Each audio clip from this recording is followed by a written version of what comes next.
Hello everyone, welcome back to my channel. I hope आप सब स्वस्थ होंगे, मस्त होंगे। आज इस वीडियो में मैं पूरा सीटेट ईवीएस की एनसीईआरटी मैंने कवर की है वन लाइनर के फॉर्म में। जिन भी बच्चों ने क्लास 3rd, 4th और 5th की एनसीईआरटी अभी तक नहीं पढ़ी है, कोई टेंशन लेने की जरूरत नहीं है। इसमें आपको सारे कॉन्सेप्ट मिलेंगे। सीटेट ईवीएस के जितने भी क्वेश्चन अभी तक पूछे गए हैं वो सब कुछ मैंने इसमें समअप किया है, और कुछ जो अलग से चैप्टर आपके जोड़े गए थे वो भी क्वेश्चन आपको इसमें मिल जाएंगे। तो आपको टेंशन लेने की जरूरत नहीं, बस इस वीडियो को आराम से पूरा वॉच आउट करिए और चीज़ों को समझिए। चाहे तो नोट्स के फॉर्म में एक जगह लिख भी लीजिएगा, ताकि एग्जाम टाइम में बस आपको एक बार पन्ना पलट के देखना पड़े। ठीक है, वीडियो पसंद आएगा तो इसे शेयर जरूर करिएगा। Without delay let's start this video. देखिए, सबसे पहले क्वेश्चन आता है कि एडीएचडी क्या है। ADHD basically attention deficit hyper active disorder है। इसमें होता क्या है, इसमें बच्चों को कंसंट्रेशन, एकाग्रता की कमी होती है। कोई कोई बच्चा आपने देखा होगा 2 मिनट में खेलने लगता है, 2 मिनट में टीवी देखने लगता है, 2 मिनट में चिल्लाने लगता है, 2 मिनट में कहता है कि मुझे भूख लग रही है। कभी कभी आपने नोटिस किया होगा, बच्चा अगर टीवी देखता है तो कम से कम उसी में 50 चैनल बदलता है। दैट मीन्स कि बच्चा एक जगह पे स्टक नहीं हो पा रहा है, एक जगह पे स्थिर नहीं हो पा रहा है, जिस वजह से उसको ये डिसऑर्डर है। ठीक है, मधुमक्खियों से रिलेटेड एक क्वेश्चन आपको मिलता है कि मधुमक्खियां बेसिकली अंडा कब देती हैं या उनके अंडे देने का टाइम क्या है।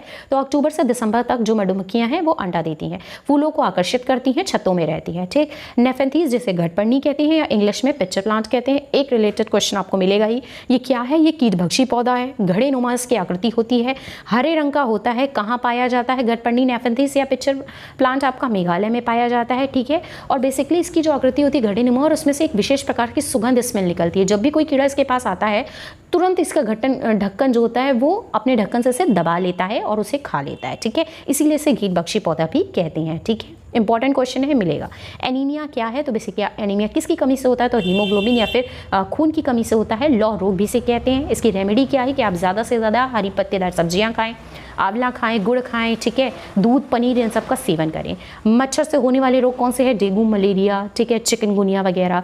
डेंगू किसी को हो जाता है, प्लेटलेट्स की कमी हो जाती है। ठीक है, फिर बहुत ज़्यादा कीवी वगैरह, बकरी का दूध, ऐसे करके मतलब रेमेडी दी जाती है। मलेरिया किसी को हो जाता है तो उसकी दवा सिंकोना है, वो भी हम आगे पढ़ेंगे, किसने खोज की थी वो भी पढ़ेंगे। वैसे अगर मच्छर ना हो आपके घरों के आसपास, उसके लिए आपको क्या करना चाहिए, उसके लिए आपको घरों के आसपास साफ सफाई करनी चाहिए। ठीक है, पानी कहीं भी इकट्ठा नहीं होने देना चाहिए। कूलर का पानी या अगर आपके बगल में नदी नाला इस टाइप से कुछ है तो उसकी सफाई करवाते रहिए टाइम टू टाइम। ठीक है, बेसिकली जितना आप सफाई रखेंगे गंदगी नहीं होगी, क्योंकि मच्छरों के लावा से ही जो भी रोग होते हैं वो पनपते हैं। ये पक्षियों से रिलेटेड, देखिए सबसे पहले बताएं तो पक्षियाँ, आपको पता होना चाहिए कि कुछ पक्षी ऐसे होते हैं जो अंडे देते हैं। अच्छा, बेसिकली पक्षी घोंसला क्यों बनाते हैं, तो पक्षी घोंसला ऐसे बनाते हैं ताकि उसमें अपना अंडा दे। ठीक है, इसके अलावा जो पक्षियों की हड्डी होती है वो खोखली होती है और उसमें केवल और केवल हवा भरी होती है।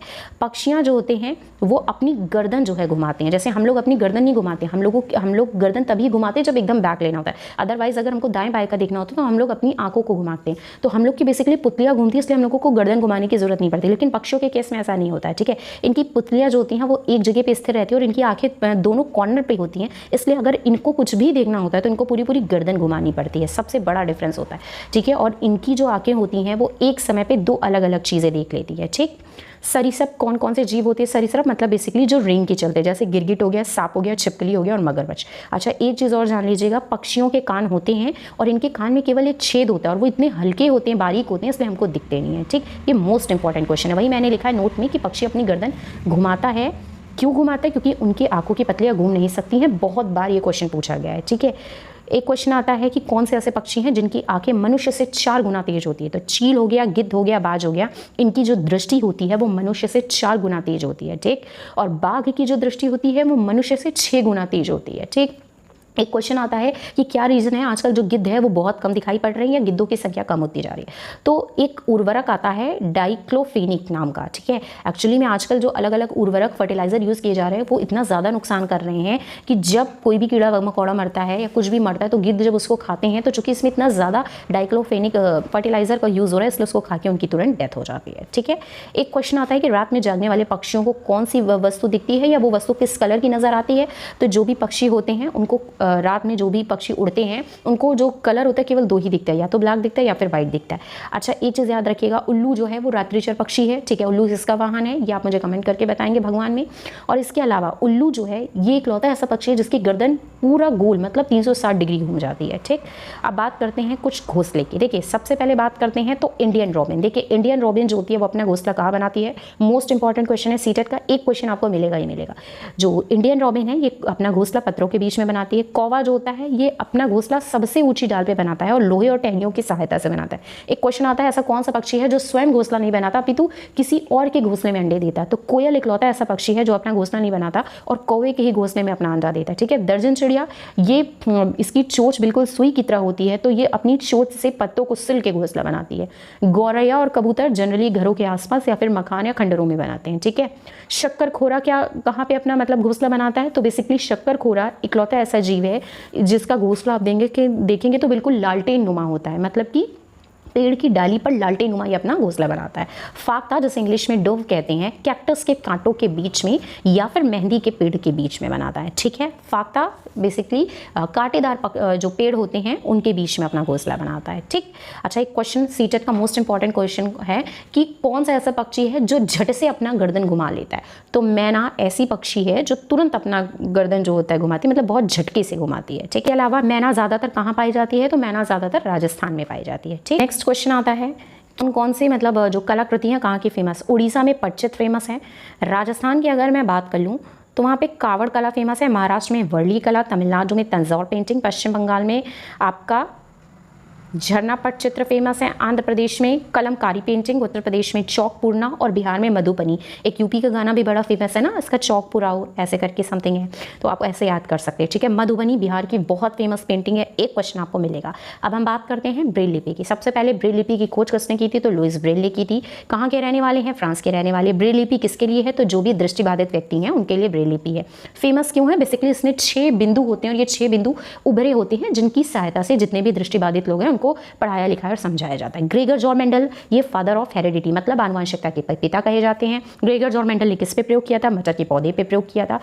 कितने के बीच किया था? तो 1956 से 1963 के बीच किया था। ये भी आता है कि मेडेलियन वंशानुक्रम नियम किसने दिया था? तो ग्रेगर जॉर्ज मेंडल ने दिया था। ठीक, अब बात करते हैं जॉर्ज मेस्ट्रल की। तो बेसिकली जॉर्ज मेस्ट्रल फेमस है वेलक्रो के लिए। वेलक्रो क्या होता है? एक सैंडल नहीं आती है वो जो चिपक वाली आती है, जैसे उसमें मतलब पहन के उसके बाद ब्लैक सा होता है, उसमें आप चिपका देते हैं तो आप आराम से कहीं जा सकते हैं। नॉर्मली कैजुअल के लिए अच्छी होती है, तो वही जो चिपकाना हम लोग बोलते हैं उसी को वेलक्रो बोलते हैं। खोज किसने की थी? जॉर्ज मेस्ट्रल ने की थी और इन्होंने 1949 में खोज की थी। और बेसिकली इनके दिमाग में आइडिया कहाँ से आया था? एक बार ये वॉक के लिए अपने कुत्ते के साथ गए तो वहाँ पे बहुत से फर जो थे पेड़ों के वो इनके पूरे उस पर चिपक गए थे, शर्ट पे चिपक गए थे, इनके डॉग के पूरे उस पे फर पे आ गए थे। तो ये घर गए तो सोचने लगे कि भैया ऐसा इसमें क्या है कि जिस वजह से मेरी शर्ट पे चिपक गया। फिर उन्होंने माइक्रोस्कोप से इसका खोज किया। देन फाइनली इन्होंने कहा इन्होंने भी कुछ ऐसी चीज़ बनाई जिससे शूज़ वगैरह पे आराम से चिपक जाए और उसी को ही वेलक्रो नाम दिया था। ठीक है, यूपी का कन्नौज जिला किसके लिए फेमस है? इत्र के लिए फेमस है। इसके अलावा यहाँ पे गुलाब जल, केवड़ा जल ये सब भी मिलता है। ठीक, अब देखिए कौन सी सब्जी कहाँ के लिए फेमस है? बहुत इंपॉर्टेंट मिलता है। सबसे ज़्यादा आपसे पूछता है कि कचनार, तो यूपी में कचनार की सब्जी बनती है। बेसिकली ये जो सब्जियां बनती है फूलों से बनती हैं। अगर मैं बात कर लूँ महाराष्ट्र में तो सहजन की सब्जी बनती है। केरल में आपके केला की सब्जी बहुत ज़्यादा बनती है।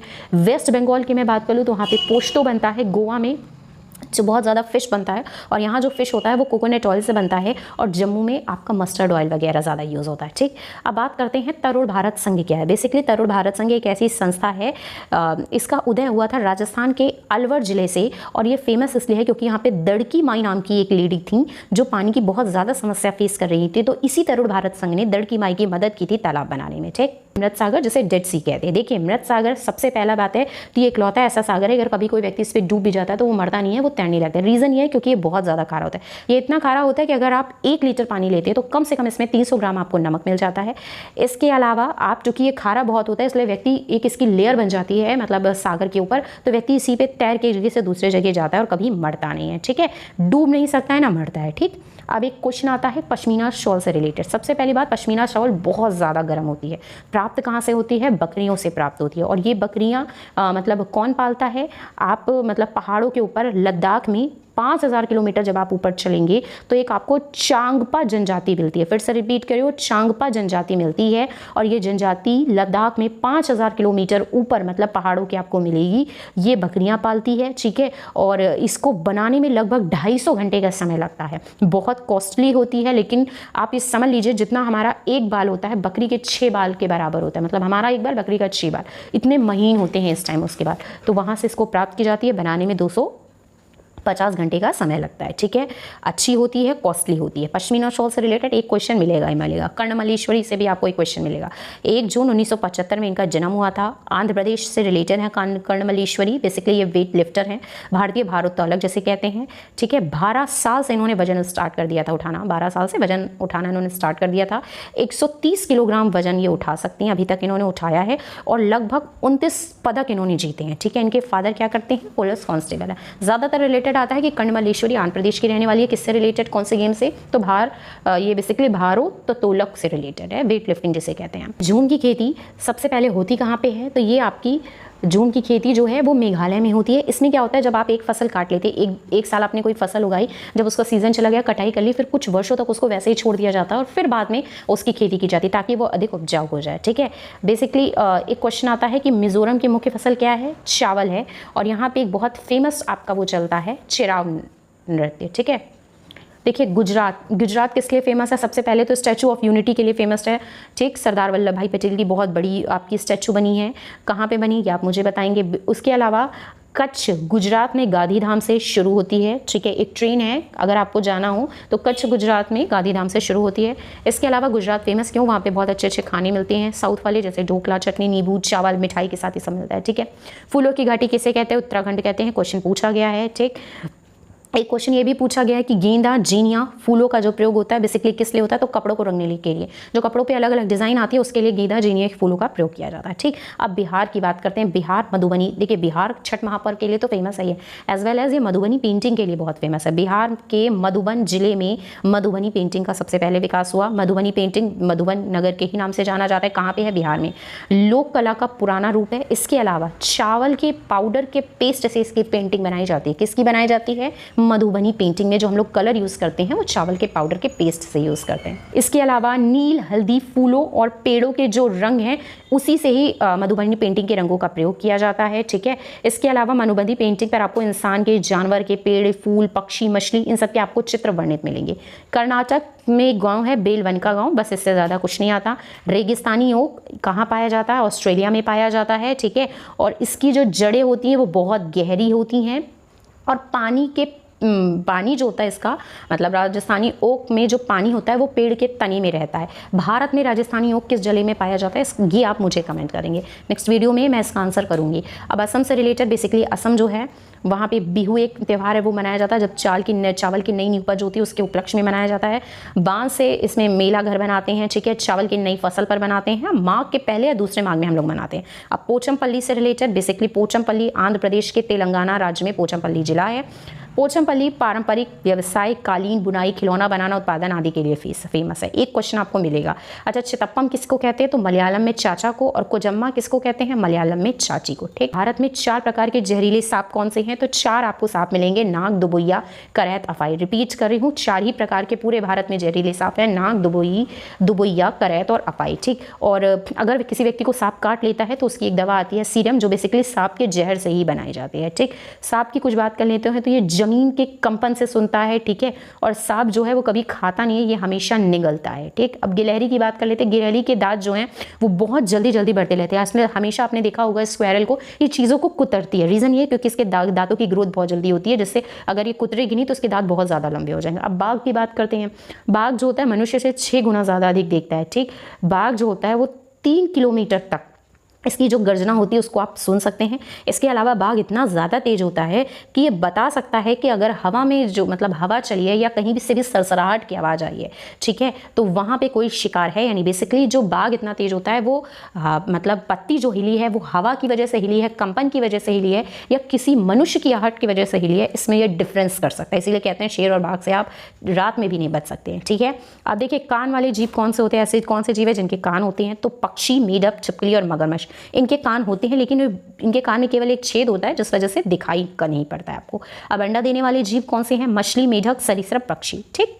अब बात कर लेते हैं दांत की। जो होती है उसके आगे के दांत छोटे होते हैं, पीछे के दांत चपटे होते हैं। अगर मैं बिल्ली की बात कर लूँ तो बेसिकली इसके दांत होते हैं नुकीले होते हैं, नुकीले इसलिए होते हैं ताकि ये चीज़ों को फाड़ सके, जैसे मांस वगैरह, इसलिए आपने देखा जड़ से फाड़ देती है। स्लाथ की देखिए बहुत इंपॉर्टेंट क्वेश्चन है, ऐसा कौन सा जीव है जो भालू की तरह रखता है? स्लाथ है।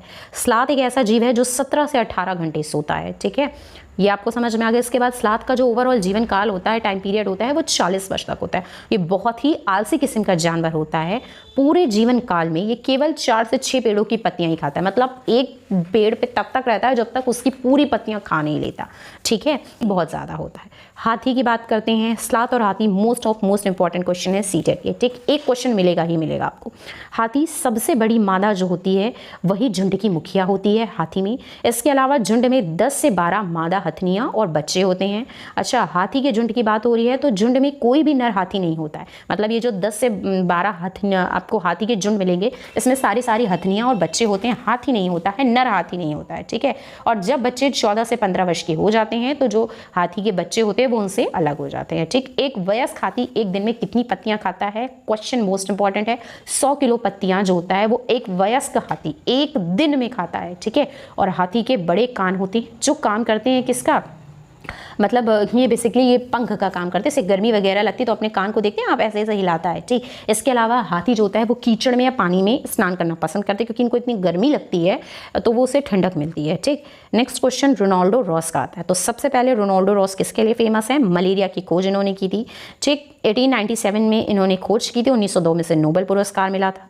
मलेरिया में होता क्या है? लोगों को कपकपी लगती है और बुखार लगता है, ठीक, ये। लेकिन क्वेश्चन आता है कि रोनाल्डो रॉस ने मतलब मलेरिया को दूर करने की दवा कौन सी बनाई है? तो एक सिंकोना मतलब पेड़ की छाल है उससे इन्होंने दवा बनाई है। आजकल तो आपको दोनों फॉर्म में मिलेंगे। पहले क्या होता था, जो सिंकोना पेड़ की छाल होती थी उसको उबाला जाता था, काढ़े की तरह से छाना जाता था और फिर लोग पी लेते थे, लेकिन आजकल कोई काढ़ा नहीं पी पाते, इस वजह से इसकी सिंकोना की दवा भी बन गई है, ठीक है। मलेरिया है क्या? बेसिकली एक प्रोटोजोआ है, और कैसा प्रोटोजोआ है?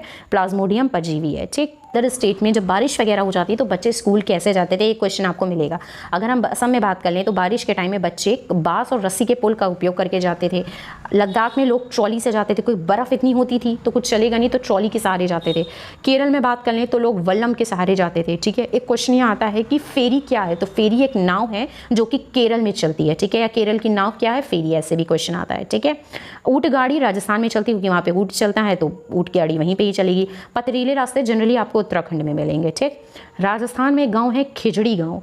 खिजड़ी गांव के लोगों को बिश्नोई कहते थे, रिपीट कर रही हूं। और खिजड़ी गांव मतलब राजस्थान के खिजड़ी गांव में आपको खिजड़ी के पेड़ बहुत मिलेंगे। और अगर मैं यहाँ पे लोकल लैंग्वेज की बात करूँ तो खिजड़ी का पेड़, जिसे हम लोग आजकल शमी का पेड़ बोलते हैं, शमी का पेड़ सभी ने देखा, उसी को ही खिजड़ी का पेड़ बोलते हैं। ये एक ऐसा पेड़ है कि इसे बहुत ज़्यादा पानी की आवश्यकता नहीं होती है और ये पानी के बिना भी बढ़ सकता है, ठीक है। इसमें फूल भी होते हैं, इसमें कलियाँ भी होती है, महादेव का प्रिय पौधा भी होता है, आप ये कह सकते हैं। इसके अलावा ये कीड़ों से प्रभावित होता है, इसमें आपने कभी देखा नहीं होगा कीड़े लगे होंगे, ठीक है। एक क्वेश्चन मिलेगा ही मिलेगा। अब बात कर लेते हैं सब्जियां, कौन सी सब्जी कहाँ से है। देखिए गोभी और मटर जो मिला वो पूरा यूरोप से मिला। यूरोप वही आपका जिसमें रशिया वगैरह आता है ना, इटली, ये सब जो पूरा एरिया आपको यूरोप से मिला है। इसके अलावा अफ्रीका से आपको भिंडी और कॉफ़ी मिली है, ठीक है। इसके अलावा आपको सोयाबीन कहाँ से मिला है? चीन से मिला है, ठीक है।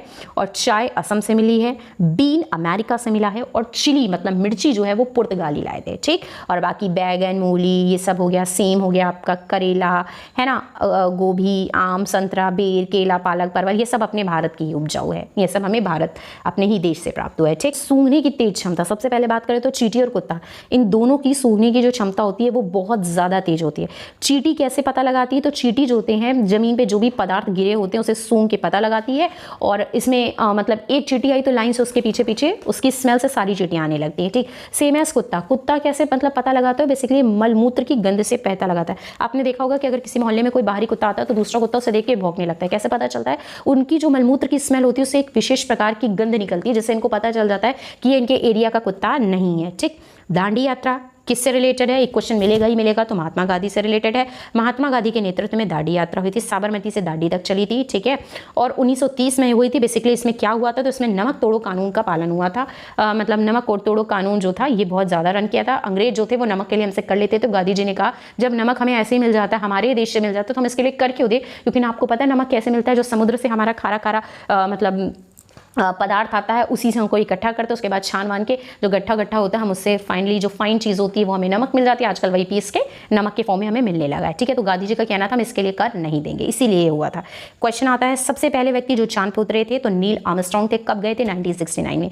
पहली अंतरिक्ष में जाने वाली महिला कल्पना चावला थी और सबसे अधिक लंबे समय तक जो महिला अंतरिक्ष में रुकी थी वो सुनीता विलियम्स थी, ठीक। ये one liner most important CTET EVS के क्वेश्चन थे। अब हम लोग बात कर लेते हैं लाइफ आउटसाइड द स्कूल, मतलब कि स्कूल से बाहरी जीवन से भी ईवीएस जो पढ़ाया जाता है उसका क्या उद्देश्य है। ईवीएस पढ़ाने का उद्देश्य यह है कि स्कूल घर समुदाय के बीच जो गैप है उसको खत्म किया जाए, बेसिकली इसको रियल लाइफ से कनेक्ट किया जाए, जो रटंत विद्या है उसको कम करके रियल लाइफ जो नॉलेज है जो कंटेंट है वो बच्चों को प्रोवाइड किया जाए। चाइल्ड सेंट्रलाइज्ड एजुकेशन पर ईवीएस बल देता है क्योंकि बच्चे के लेवल के अकॉर्डिंग आप उसे एनवायरमेंट से अवगत करवाते हैं, पॉल्यूशन के बारे में बताते हैं, इंपॉर्टेंस ऑफ ईवीएस आप बताते हैं, इंपॉर्टेंस ऑफ एनवायरमेंट बताते हैं, ठीक है, क्या चीज़ हमारे स्वास्थ्य के लिए अच्छा है, क्या चीज़ नुकसानदायक है, इन सभी के बारे में आप बताते हैं। इसके अलावा एकीकृत शिक्षा पर बल देता है। ईवीएस इसलिए भी पढ़ाया जाता है क्योंकि ईवीएस एक ऐसा सब्जेक्ट जो आपका हिंदी से भी रिलेट करता है, मैथ से भी रिलेटेड करता है, एसएसटी से भी रिलेट करता है, ठीक है। ईवीएस के माध्यम से आप बालकों के ज्ञान का निर्माण करते हैं, लॉजिकल थिंकिंग डेवलप करते हैं, क्रिटिकल थिंकिंग डेवलप करते हैं, बच्चों को कुछ क्रिएटिव बनाने का प्रयास करते हैं ताकि वो अपने समाज के प्रति और जो इन्वायरमेंट उसके प्रति थोड़ा सा कॉन्शियस हो।